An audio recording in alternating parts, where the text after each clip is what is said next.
গলায় ফাঁস দেওয়া এক নারীর লাশ উদ্ধার করে পুলিশ। প্রতিবেশীদের জবানে এটা ছিল মেয়েটির শ্বশুর বাড়ি। শ্বশুর, শাশুড়ি, স্বামী, কারোরই দেখা নেই গত কয়েকদিন। এমনকি বাড়িতে নক করেও পাওয়া যায়নি কাউকে। তারই সূত্র ধরে প্রতিবেশীরা সন্দেহভাজন হয়ে পুলিশে ইনফর্ম করে। সন্দেহ জন্মানোরও যথেষ্ট কারণ রয়েছে। মেয়েটি শ্বশুরবাড়ির পরিবার এখানে স্থায়ী অধিবাসী। কয়েক প্রজন্ম ধরে এই ভিটেতে বসবাস তাদের।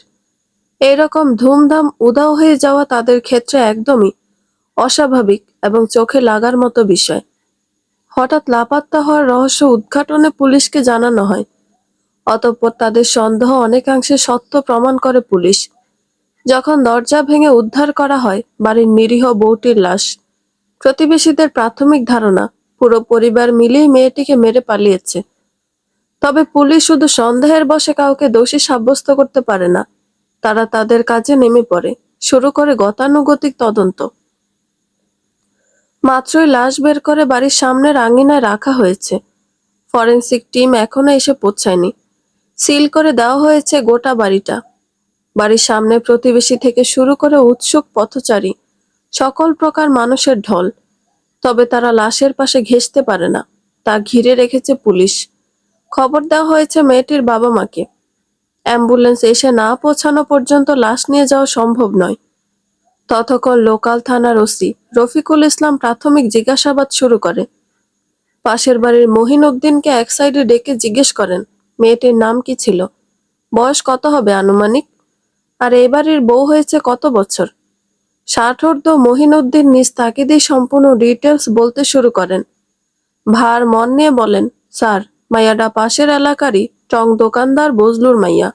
নাম আছিল রুকসানা। বয়স এই 25-এর আশেপাশে হবে। বিয়া হয়েছে 6-7 বছর তো হবই। মাইয়াডা বড়ই ভালো ছিল। শুনছিলাম পড়ালেখাও বেশ ভালো আছিল। কিন্তু বাপে পালতে না পাইরা অল্প বয়সে এই জমের দুয়ারে ঠেইলা দিল মাইয়াডারে। শেষ বাক্যটা বিলাপের সাথেই বলল মহিন উদ্দিন। রফিকুল ইসলাম তাতে ভ্রু কুঁচকে তাকালো। জিজ্ঞাসু দৃষ্টিতে চেয়ে বললেন, জমের দুয়ার বলতে? ওনার স্বামী কি ওনাকে নির্যাতন করত? এবার মহিনউদ্দিন দ্বিগুণ উৎসাহের সাথে কিছুটা ক্ষোভ মিশ্রিত কণ্ঠে বলে, শুধু কি স্বামী, ওই বুইরা শাশুড়ি তো মাইয়াডারে কথার দ্বারাই দিনে 10 বার মারত। তার ওপর আইসা জুটত মায়ের বয়সী ননদ। হেরা সবাই মিলা মাইয়াডারে নির্যাতন করত। তারও একটা কারণ আছিল, মাইয়াডা ছিল নিঃসন্তান। এতদিনও বাচ্চা জন্ম দিতে পারে নাই বইলে ওগো চক্ষুশূল হয়ে উঠে নিরীহ মাইয়াডা। তয় এটা কি তার দোষ? খোদায় না দিলে হ্যায় কি করত? প্রয়োজনীয় কথা ছাড়িয়ে গিয়ে মহিনউদ্দিন আবেগের দিকে ঢলে পড়ছেন দেখে তাকে থামান রফিকুল ইসলাম। পুনরায় প্রশ্ন করে, আর ওনার হাজব্যান্ড? মুখে একটা বিশ্রী গালি দিয়ে বলে, ওই আধ বইরা গোলামের পুত মোকাদ্দেস বিদেশে আসিল 20 বছরের মতো। তারপর দেশে এসে বিয়া করে নিজের বয়সের অর্ধেক বয়সী রুকসানারে। তারপর আর যায় নাই। এই বাজারে একটা সিট কাপড়ের দোকান চালাইতো। ওইটাও কয়েকদিন ধইরা বন্ধ, যেই দিন থেকে পালাইছে আর কি। মহিনের কণ্ঠে শতভাগ নিশ্চয়তা যে রোকসানার স্বামী ওকে মেরে পালিয়েছে। আত্মহত্যা দেখাতেই নাটক সাজিয়েছে। অবশ্য শুধু তিনি নন, অধিকাংশ প্রতিবেশীদের কানাঘুষোতে একই গুঞ্জন। রোকসানার সামান্য ভুলেও দেওয়া হতো বড় শাস্তি। তারা নাকি প্রায়ই শুনতো রোকসানার কান্নার আওয়াজ, সাথে স্বামী, শ্বশুর, শাশুড়ির তার প্রতি যৌথ গালাগালি। মাঝে মাঝে এসে যোগ দিত ননদ রাবেয়াও, যার রোকসানার বয়সে একটা মেয়েও রয়েছে। রফিকুল ইসলাম মহিনকে জিজ্ঞাসাবাদ করা আপাতত শেষ করে। তবে শেষবারের মতো একটি তথ্য জানতে চায়, রোকসানার ননদের শ্বশুরবাড়ি কোথায় বলতে পারবেন? জি স্যার, রাবেয়া শ্বশুরবাড়ি হইল ঝাউবাড়ি উপজেলায়। গ্রামের নাম সঠিক জানা নাই। গ্রামের তথ্যটা দিতে না পারায় মহিনউদ্দিন নিজের প্রতি সামান্য অপারগ অনুভব করলেন। কিন্তু তিনি প্রাথমিকভাবে যা বলেছেন তাই যথেষ্ট। বাকিটা পুলিশি অনুসন্ধানের কাজ। তাই রফিকুল কথা না বাড়িয়ে তাকে যেতে বলে। মহিনউদ্দিনকে বিদায় করে তিনি আবার ফিরে আসেন লাশের কাছে। আন্দাজ করা হয় লাশটা ঝুলে ছিল প্রায় 2 থেকে 3 দিন। ফর্সা গরনের রোকসানার গলায় মোটা রশির দাগ। শুধু কালচে নয়, পুরো দস্তুর কালো রং ধারণ করেছে। যথেষ্ট সময় চলে গেছে মৃত্যুর। 2-3 দিন ঝুলন্ত অবস্থায় থাকার ফলে শরীর অস্বাভাবিক ফুলে গেছে। মোটা রশিতে আটকে থাকা জায়গার চামড়া গলে গেছে প্রায় জায়গায়।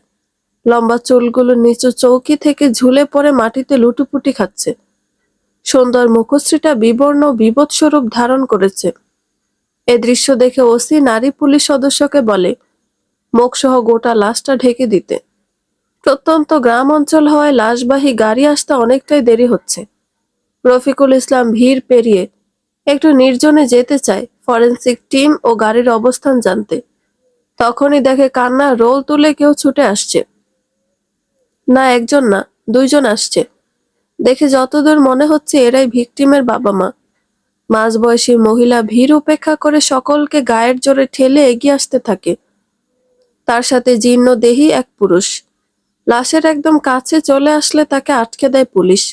পুলিশকে উপেক্ষা করে যেতে চায় লাশের নিকট, তবে যেতে দেওয়া হয় না। লাশ থেকে সামান্য দূরত্বে ধুলো মাটিতে বসে পড়ে মহিলা, করতে থাকে অজস্র বিলাপ। তাকে ধরে রাখে পুরুষটি, তার চোখেও জল। তবে মহিলাটির মতো আহাজারি সে করতে পারে না। ওসি রফিকুল নিশ্চিত হতে নারী কনস্টেবলকে বলেন তাদের পরিচয় জানতে। সে জানায় সকলের মতে এরাই ভিকটিমের বাবা মা। রফিকুল ইসলাম তাদের পর্যবেক্ষণ করে যা বুঝছে, বাকি সবার মতো তারাও মৃত্যু সংবাদ মাত্র পেয়েছে। পুলিশে ইনফর্মও তারা করেনি, করেছে প্রতিবেশীরা। তার মানে পাশাপাশি এলাকাতে থেকেও এই কয়দিনে একবারও মেয়ের খোঁজখবর নেননি, নেওয়ার চেষ্টাও করেননি। বাবা মা এমনও হতে পারে? ব্যাপারটা অবাক করার পাশাপাশি তাকে প্রচন্ড অস্বস্তিতে ফেলে দেয়। সেও যেন মানতে পারছে না মেয়ের এই পরিস্থিতি। মৃত্যুর পূর্বে তার সাথে কি ভয়ঙ্কর ঘটনা ঘটেছিল তাও কল্পনাতীত। অথচ বাবা মাই এর কিছু জানতো না, জানতে চায়নি। এ পর্যায়ে এসে তার মনও খানিকটা ভার হয়ে আসে। সৎ ও নৈতিক প্রতিক্রিয়াশীল রফিকুল ইসলাম ভাবতে থাকে পৃথিবীর নিষ্ঠুরতা সম্পর্কে, অথচ এখন কত আহাজারি। এই আহাজারি তাকে আবেগ আপ্লুত না করে উল্টো সন্দেহভাজন করে তুলছে। কেমন যেন নাটকীয় ঠেকছে। এরই মধ্যে লাশবাহী গাড়ি চলে আসে। রাস্তা থেকে দ্রুততার সাথে সরে যায় মানুষ। গাড়ি ঢোকার রাস্তা করে দেয়। হইচই পড়ে যায় দ্বিগুণ। গাড়ির পেছনের দরজা খুলে ড্রাইভার। এক মুহূর্ত দেরি না করে ড্রাইভার সহ কয়েকজন পুলিশ সদস্য মিলে লাশ গাড়িতে তুলে ফেলে। এমনি লাশের অবস্থা ভালো নয়। পোস্টমর্টেম যত দ্রুত করা যায়। মায়ের অসহনীয় আহাজারিতে বীভৎস মুখটা দেখানো হয় কয়েক সেকেন্ডের জন্য। অতঃপর গাড়ি চলে যায়। তারপর পর পুলিশের জিপটাও চলে যায়। থানায় নিয়ে যাওয়া হয় ভিকটিমের বাবা মাকেও। গ্রামের মধ্যে দাঁড়ানো একমাত্র দোতলা বাড়িটিকে পাহারা দিতে থেকে যায় কয়েকজন কনস্টেবল। ফরেনসিক টিম আসা পর্যন্ত তাদের দায়িত্ব বাড়িতে কাউকে প্রবেশ করতে না দেওয়া। পুলিশের জিপ এসে থামে থানার সামনে। রোকসানার বাবা মাকে গাড়ি থেকে নামানো হয়। মহিলার কান্নার বেগ অনেকটাই কমে গেছে, তবে অনেকটা নাজুক দেখাচ্ছে। নিঃশব্দে ফুফিয়ে ফুফিয়ে কান্না করে যাচ্ছে এখনো। তবে তারা বুঝতে পারছে না তাদের থানায় কেন আনা হলো। এতক্ষণ নিছকই ঘোরের মধ্যে থাকায় এই প্রশ্ন মাথায় আসেনি। যেখানে নিয়ে এসেছে চলে এসেছে। তবে এখন তাদের মনে নতুন ভয়ের উদয় হয়। ভারাক্রান্ত চোখ মুখে একে অপরের মুখ চাওচাই করে। তাদের সামনে এসে দাঁড়ায় ওসি রফিকুল। অতঃপর কিছু না বলে সাথে থাকা সহকর্মীদের ইশারা করে তাদের নিয়ে ভেতরে যেতে।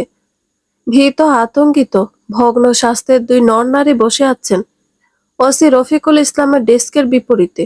সে লক্ষ্য করে একটু আগে কেঁদে ভাসানো চোখজোড়া এখন বেদনার থেকেও বেশি উকি দিচ্ছে ভয়। এক নিমিষেই কি তবে মেয়ে হারানোর বেদনা বিদায় জানালো? এখন কেবল চিন্তা নিজেদের বাঁচানোর। রফিকুল ইসলাম কিছু বলার পূর্বে রোকসানার বাবা ভাঙা কণ্ঠে অনুনয়ের সুরে বলে, স্যার, আমাকে এইখানে কেন আনছেন? আজ আমার আর মাইয়াডা সইলা গেল। এটুকু শুনে কঠোর স্বরে ওসি বলেন, কি আপনাদের এখনো মনে হচ্ছে আপনাদের মেয়ে আজ মারা গেছে? মৃত্যুর সময়কাল কম করে হলো 2 থেকে 3 দিন। রুষ্ট কণ্ঠে অগ্নিঝরা চোখে চেয়ে বলে রফিকুল ইসলাম। লোকটি ভেঙে আসা গলায় বলে, কি কি কয় গো রুকুরমা? আমার মাইয়াটা এত কষ্ট পাইয়া চলে গেল, তাও নাকি 2-3 দিন আগে? রফিকুল ইসলাম পুনরায় বলে, আশ্চর্যের ব্যাপার এটাই, আপনারা বাবা মা হয়েও এই কয়েকদিনের মধ্যে তার কোনো খোঁজ নেননি। এত বড় ঘটনা ঘটে গেছে নিজের মেয়ের সাথে, অথচ তার সামান্য আভাসও পাননি। কিন্তু কেন? সোজা কেন প্রশ্নে খানিকটা ভরকে যায় তারা। মহিলাটির এবার বলতে শুরু করে, মাইয়ার লগে আমাগো মন কষাকষি চলে গত কয়েক বছর ধইরেই। ঠিকঠাক যোগাযোগও হয় না। মাইয়াও খোঁজ নিত না আমাগো। দূরত্ব তো তখন থেকেই বাড়তে থাকে। বলে আবারও মৃদু কান্নার সুর তোলে। কিন্তু এর কারণ? শান্ত স্বরে জানতে চায় রফিকুল ইসলাম। এই প্রশ্নের উত্তর দেওয়াটা যেন তাদের কাছে আরো কঠিন। একে অপরের দিকে চেয়ে ঢোক গিলে বার কয়েক, যেন এবার পালা তাদের নিজেদের দোষ স্বীকারের। যথাসম্ভব নিজেকে সংযত রাখার চেষ্টা করে মহিলা বলে, কারণ হইছে ওর ওই বাড়ির লোকগো লইয়া অনেক অভিযোগ আছিল। সাইরা দিতে চাইতো জামাইরে, কিন্তু আমাদের কি আর সেই সামর্থ্য আছে যে মাইয়া ঘরে আইনা রাখমু? বিয়া তো দিছিলাম ভালো দেখা, মাইয়া সাত সুখে থাকবো দেখা। কিন্তু এর মধ্যে একটা সমস্যা হয়, মাইয়ার আমার কোনো বাচ্চা কাচ্চা আসিল না। এই অবস্থায় কথা শুনানটা তো স্বাভাবিকই, কিন্তু হেই উল্টা খেপা উঠত, যার কারণে জামাইয়ে একটু আধটু শাসন করত। দোষ স্বীকার না করে তার এসব অযাচিত কথাকে নর্মালাইজ করাটা আর নিতে পারে না রফিকুল ইসলাম। ধমকের সুরে বলে ওঠে, যে শাসনে জীবন চলে গেল আপনার মেয়ের, সেটাকে মনে হচ্ছে একটু আধটু শাসন? বাহ বাহ, আর কথা শোনানোই স্বাভাবিক। শেষের বাক্য বলতে গিয়ে অবাধ্য এক তাচ্ছিল্যের হাসি এসেই গেল তার মুখে। তা সে এতই ভালো হলে পলাতক কেন? এর কোনো জবাব তারা দিতে পারে না। মাথা নিচু করে নেয়। মহিলা আবারও নাক টেনে কান্না করতে শুরু করেছেন, তবে যাতে শব্দ না হয় তাই মুখে কাপড় দিয়ে আটকে রেখেছে। পুনরায় কনস্টেবলকে আদেশ দেয়, এই মহানুভব দম্পতিকে সেলে রাখো, যতক্ষণ না তাদের একটু আধটু শাসন করা গুণধর জামাইকে পাওয়া যায়। এই কথা শুনে তারা উভয় আকাশ থেকে পড়ে, রীতিমতো হাত জোর পা জোর করতে থাকে। আরো কত বাহানা তো আছে। একটু আগেও যারা সন্তান শোকে কাতর ছিল, এখন কেবল নিজের পিঠ বাঁচাতে সচেষ্ট ভূমিকা পালন করছে। মেয়ে হত্যার আসামি তারা বাবা মা।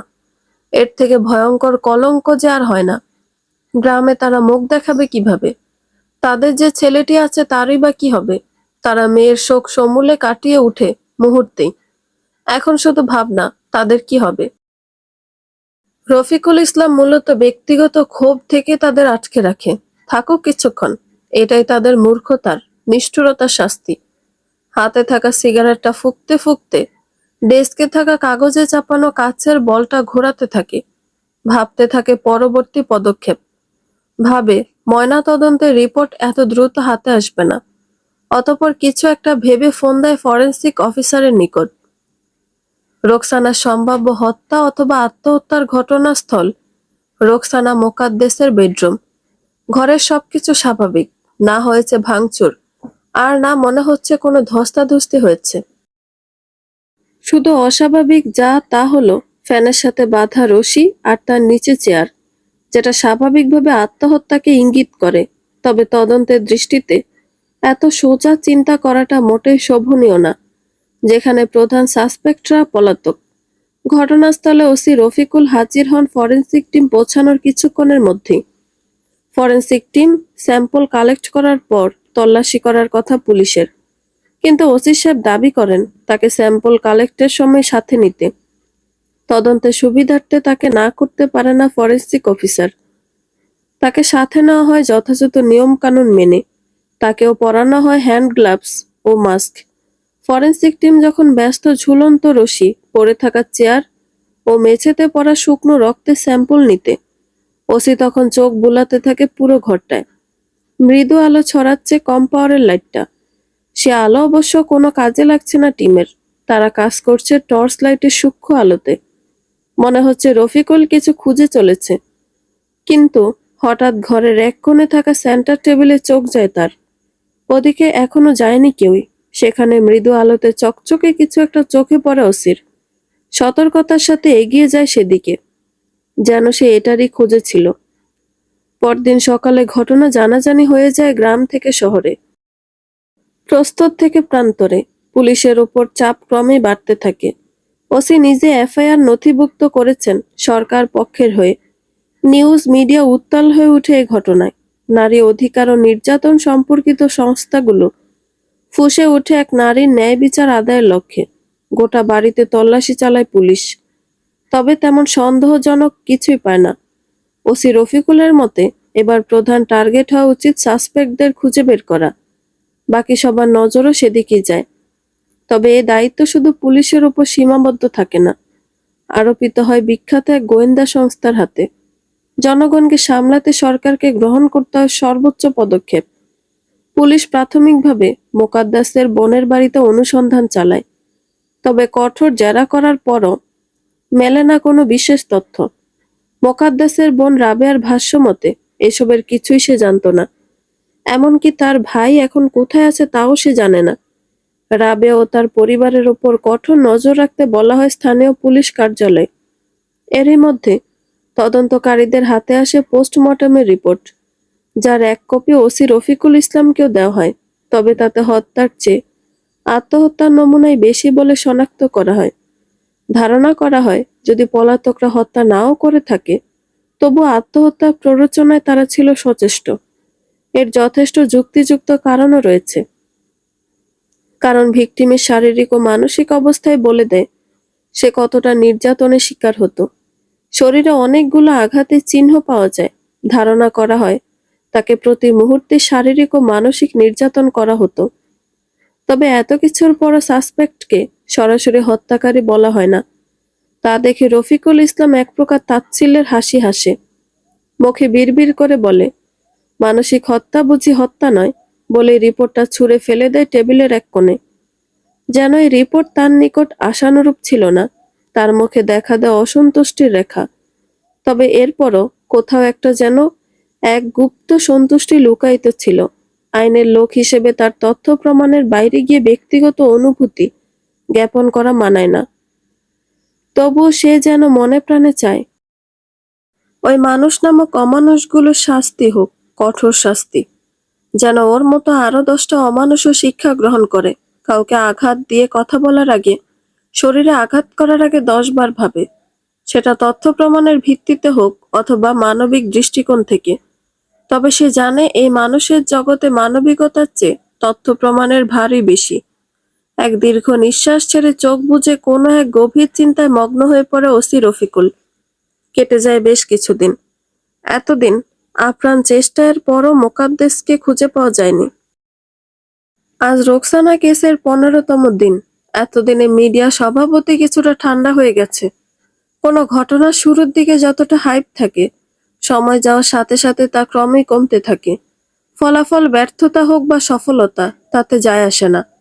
তবে 15তম দিনে তদন্ত কমিটির কাছে একটা উড়ো খবর আসে।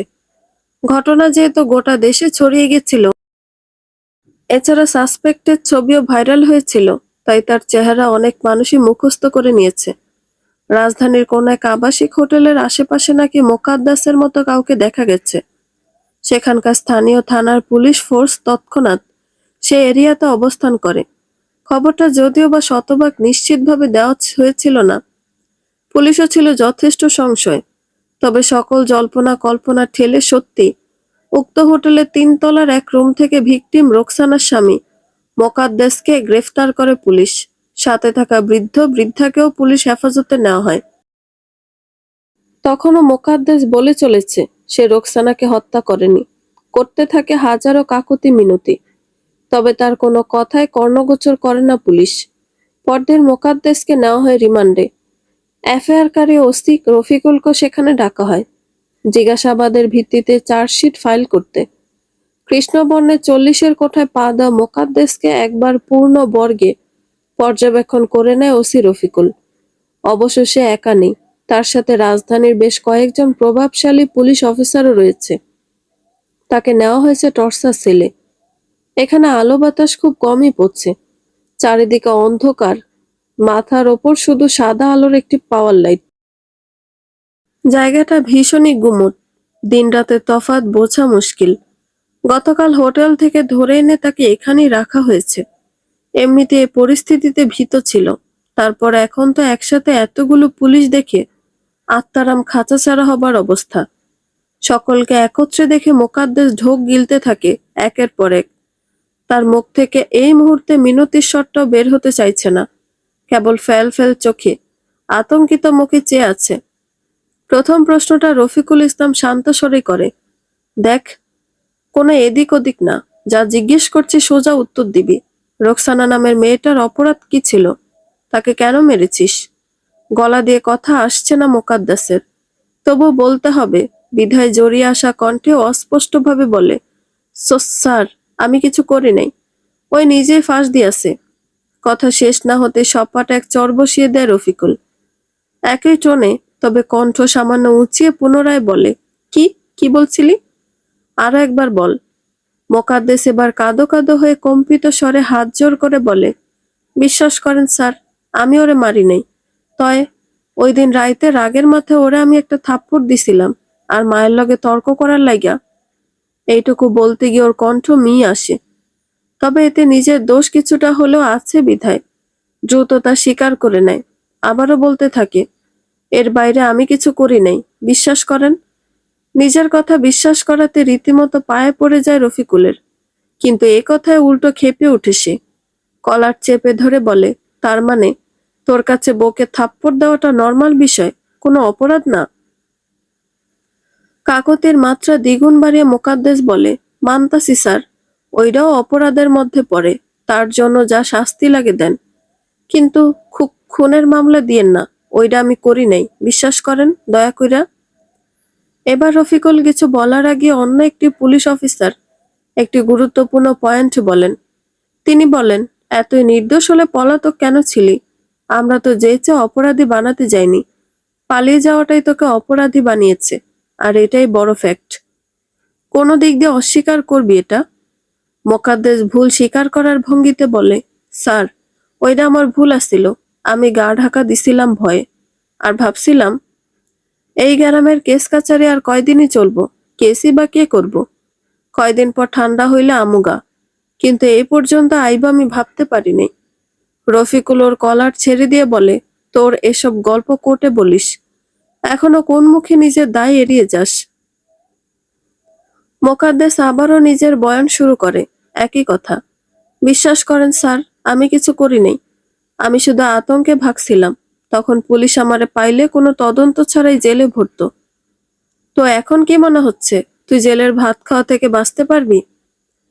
অননায় সুর জোরালো করে মোকাদ্দেস বলে, স্যার, আপনারা তো সব শুনলেন, বাঁচান আমারে, আমি খুন করি নাই। মোকাদ্দেস নিজেকে বাঁচানোর জন্য সর্বোচ্চ চেষ্টা করতে থাকে। গতানুগতিক ধাঁচে একই কথা বারবার বলতে থাকে। খুনি হিসেবে অভিযুক্ত করার মতো তেমন কোনো স্বীকারোক্তি পায় না পুলিশ, তবে আত্মহত্যায় প্ররোচনার দায়ে এক জোরালো চার্জশিট রেডি হয়ে যায়। কোর্টে তোলা হবে শীঘ্রই। আজ মোকাদ্দেসকে কোর্টে হাজির করা হবে। সরকারের নির্দেশে গঠন করা হয়েছে বিশেষ ট্রাইব্যুনাল।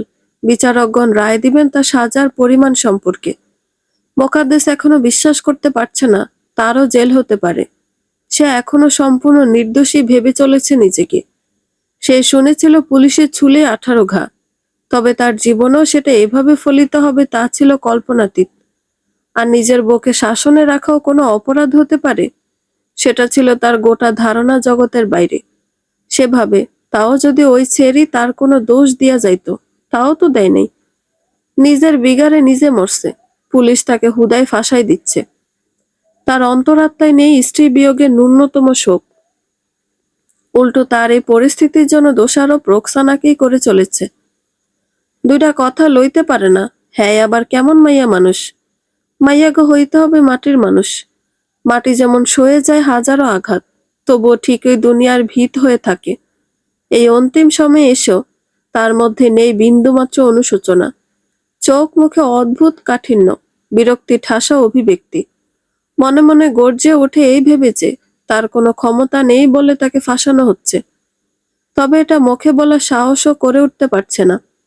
হাতে হাত করা পরিয়ে আদালতের কাঠগড়ায় দাঁড় করানো হয় মোকাদ্দেসকে। বিবাদী পক্ষের আইনজীবী মোকাদ্দেসকে এখনো আশ্বাস দিয়ে যাচ্ছে, তাকে একদিনও জেলে থাকতে দিবে না, কেস তারাই জিতবে। আইন পড়ে আইনজীবীরা আইনের নীতি ভঙ্গ করে সবার আগে।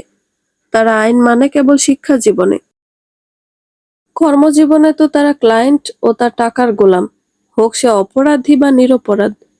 যেখানে সমগ্র দেশ বিচার চাচ্ছে, সেখানে সে দায়িত্ব নিয়েছে সেই প্রত্যক্ষদর্শীর মুক্তির ভার। অপরদিকে বাদী পক্ষের উকিল হিসেবে আছেন একজন জনপ্রিয় সরকারি আইনজীবী। সকল তর্ক বিতর্ক বাক বিতণ্ডা শেষে নির্ধারিত হয় মোকাদ্দেসের 15 বছরের সশ্রম কারাদণ্ড।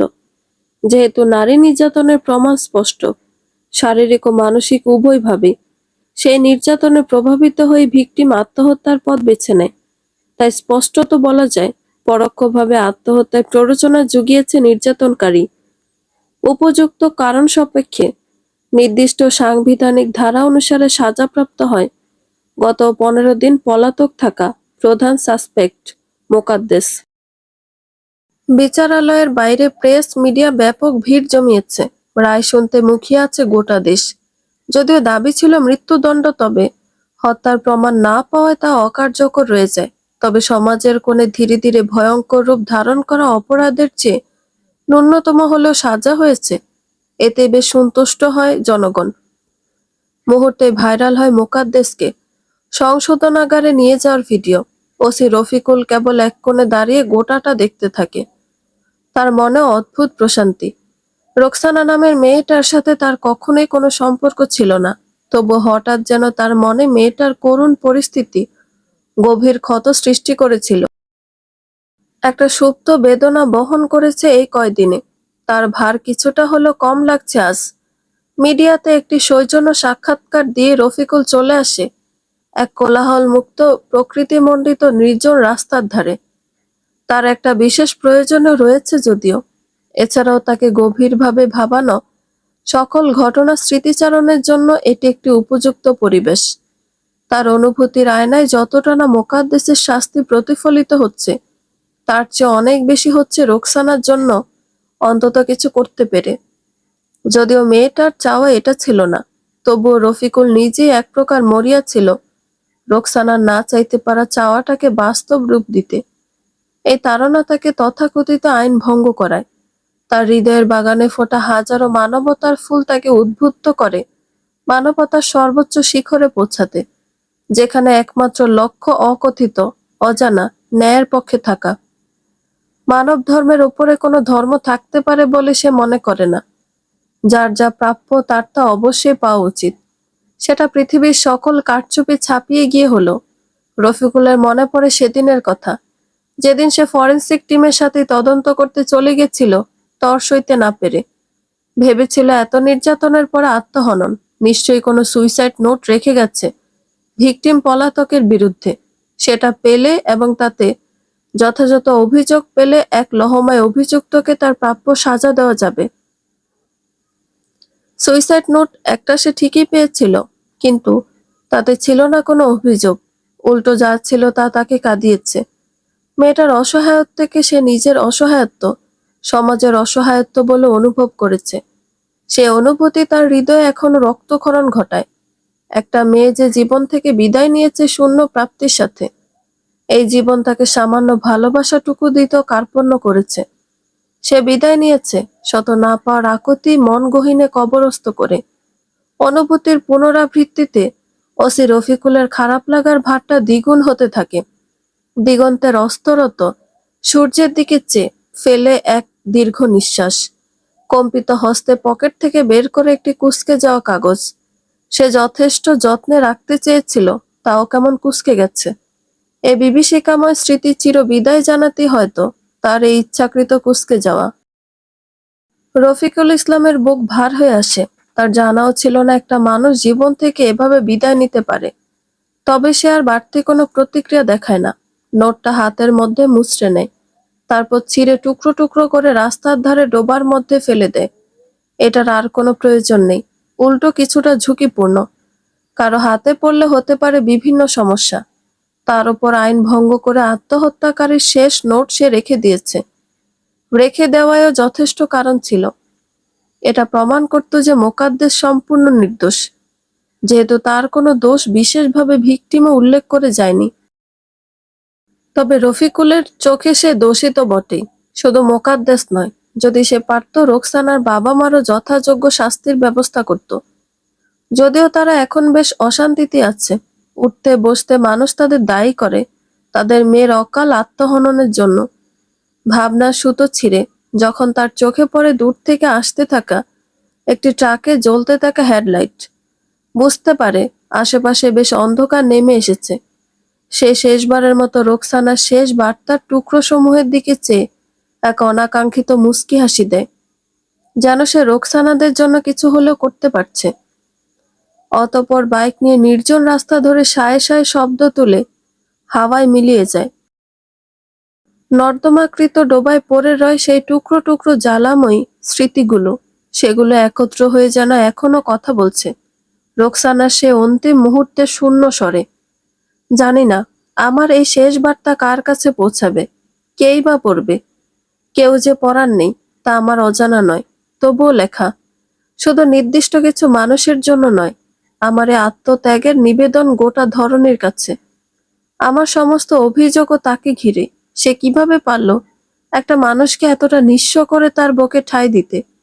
জানি এর কোনো জবাব ধরনই আমায় দিবে না।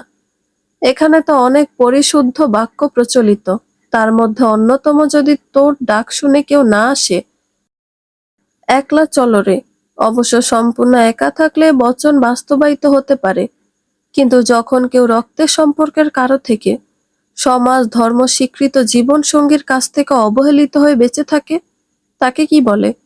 সে তো আপাত দৃষ্টিতে একাও না, সে একা চলবেই বা কিভাবে? তবে অবহেলিত হয়ে বেঁচে থাকাই কি তার ভবিতব্য? এ ভবিতব্য যে অসহনীয় তাকে তুমি জানতে না ধরনি? যার চোখে ছিল রং বেরঙের স্বপ্ন, বুক ভর্তি ছিল শত আশা, আশা ছিল জীবন সাজাবে নিজের মতো, তাকে কেন দিল এমন ভবিতব্য? এ যে তার জন্য অসহনীয়র চেয়েও অসহনীয় হয়ে উঠেছে। তার প্রাপ্তির তালিকা আজ কিছুই নেই, এমনকি নেই নিজের কোনো দ্বিতীয় সত্তা। এই পৃথিবীতে আমার পাবার খাতা যতটা শূন্য, দেবার খাতাটাও ঠিক ততটাই শূন্য। না পাওয়াটাও সয়ে গেছিল, কিন্তু এই দেওয়ার সুযোগটাও যে কেড়ে নিলে, এটা তো আমি আর সইতে পারছি না। এ পৃথিবীতে সবচেয়ে বড় পরাজিত হয়তো সেই নারী যে নিঃসন্তান। সে যেভাবে প্রতিনিয়ত নিজের কাছে নিজে অকৃতকার্য হয়ে গুমড়ে মরে, সেটা পৃথিবীর যে কোনো পরাজয়ের বেদনাকে হার মানায়। তার উপর যখন সেই যন্ত্রণাকে দ্বিগুণ করে দেয় নিজের সবচেয়ে কাছের মানুষরাই, তার কি আর বেঁচে থাকার বিন্দুমাত্র আগ্রহ থাকে? মানসিকভাবে মৃত্যুবরণ করেছে অনেক আগেই। আজ শরীরের চিহ্নটাও পৃথিবী থেকে মুছে গেলে পৃথিবীর খুব বেশি ক্ষতি হবে না হয়তো। যাবার সময় বুঝি চলে এসেছে। এ পর্যায়ে এসে হাত থেমে যাচ্ছে অজান্তেই। লিখতে চাচ্ছিলাম না পাওয়ার তালিকাটা, তবে তা এতটাই দীর্ঘ যে এক পাতায় লিখে শেষ করা যাবে না। তবু লিখতেই হচ্ছে সবচেয়ে বড় না পাওয়াগুলো, যেগুলো আমি আজও মেনে নিতে পারিনি। যা হয়েছে তা চাপিয়ে দেওয়া হয়েছিল আমার ওপর। এই চাপিয়ে দেওয়ার ভার, না পাওয়ার ভার একসঙ্গে আমি আর বইতে পারছি না। আমি পারিনি নিজের মন মতো জীবন সাজাতে, পারিনি একটা মন মতো জীবন সঙ্গী বেছে নিতে, পারিনি নিজের অদ্বিতীয় সত্তাকে এই পৃথিবীতে প্রতিস্থাপন করতে।